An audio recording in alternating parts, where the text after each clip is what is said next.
Hello students, हम solve कर रहे हैं chapter 9 analysis of financial statement. तो क्वेश्चन नंबर 1 में आपको बोला गया है बैलेंस शीट हॉरिजॉन्टल फॉर्म में गिवन है, उसको आपको करना है वर्टिकल बैलेंस शीट में कन्वर्ट।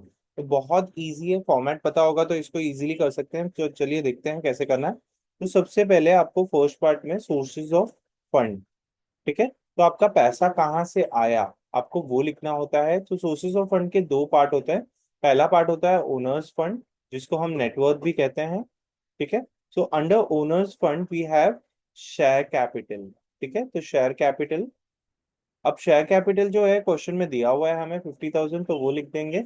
सेकंड जो इसमें आता है वो रिजर्व्स एंड सरप्लस आता है, तो रिजर्व्स एंड सरप्लस भी हमें दिया हुआ है 15,000 का, वो लिख देते हैं। एंड सी में हम डिडक्ट करते हैं विच इज फिक्टिशियस एसेट। तो फिक्टिशियस एसेट दिया नहीं है तो उसको डैश कर देंगे। एंड इन तीनों को सम अप करके हमें मिल जाएगा 65,000। फिक्टिशियस एसेट जनरली क्वेश्चन में दिया होगा तो आपको उसको लेस ही करना होता है, बट फॉर्मेट में अगर नहीं भी दिया है क्वेश्चन में तो आप फॉर्मेट में लिख दीजिए, ठीक है। तो इससे इजी हो जाएगा। जो दूसरा पार्ट है दैट इज बोरोड फंड, तो हम लिख देंगे बोरोड फंड।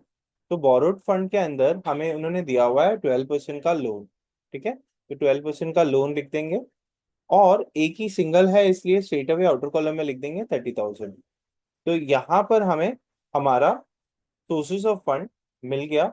तो टोटल है 95,000, ठीक है। सो ये हमें मिल जाएगा टोटल फंड्स अवेलेबल, ठीक है, available. So total funds available कितना है वो हमें मिल गया। फिर उसके बाद जो दूसरा पार्ट है that is application of fund. तो ये 95,000 को हमने यूज कहाँ पर किया है, एप्लीकेशन ऑफ फंड में हमें पता चल जाएगा। तो application of fund is further divided into three parts. तो पहला पार्ट जो होता है वो है फिक्स एसेट्स। तो एक सिंगल अमाउंट दिया हुआ है फिक्स एसेट्स का, तो स्ट्रेट अवे आउटर कॉलम में लिख देते हैं 60,000। दूसरा जो पार्ट है दैट इज इन्वेस्टमेंट। तो हमने इन्वेस्टमेंट कितना किया हुआ है, इन्वेस्टमेंट हमने 10,000 का कर रखा हुआ है।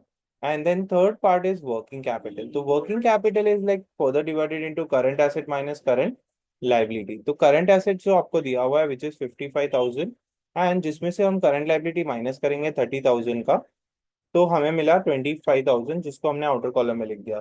तो यहाँ पर भी हम टोटल कर देंगे तो हमें मिल गया 95,000। तो ये मिल गया हमें टोटल फंड्स एम्प्लॉयड, ठीक है। तो बहुत ही सिंपल है students. Only only the thing is आपको सिर्फ फॉर्मेट पता होना चाहिए। एक बार फॉर्मेट आ गया तो ये जो क्वेश्चन है 8 मार्क के एकदम स्कोरिंग है, इसके अंदर कुछ करना नहीं है। अगर कन्वर्ट का आ गया तो बहुत सिंपल है। चलिए मिलते हैं अगली वीडियो में इनकम स्टेटमेंट के फॉर्मेट के साथ में। Thank you.